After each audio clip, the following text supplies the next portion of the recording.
აჭარის პირადი პირველობა გაიმართა ქართულ ჭიდაობაში შეჯიბრებაში 2000-2001 წლებში დაბადებული ჭაბუკები ასპარეზობდნენ. ჭიდაობაში მონაწილეობა აჭარის ყველა მუნიციპალიტეტის სპორტსმენმა მიიღო. შედეგების მიხედვით დაკომპლექტდება აჭარის ნაკრები გუნდი, რომელიც საქართველოს პირად პირველობაში იასპარეზებს. გამარჯვებულები თასებითა და სიგელებით დაჯილდოვდებიან. საქართველოს პირადი პირველობა 25-27 მაისს მცხეთაში გაიმართება.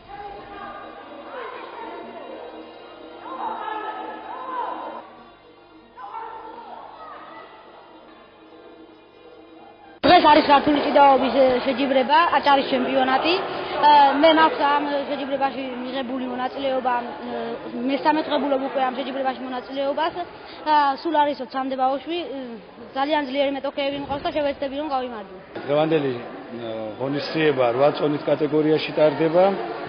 გამარჯვებული წონითი კატეგორიების მიხედვით გამარჯვებულთაგან ჩამოყალიბდება აჭარის ნაკრები. ღონისძიების დღევანდელ შეჯიბრებაში გამარჯვებულ სპორტსმენებს პირველ, მეორე, მესამე ადგილებს აჭარის ქართული ჭიდაობის ფედერაციის მიერ გადაეცემათ სპეციალური თასები, მედლები და სიგელები.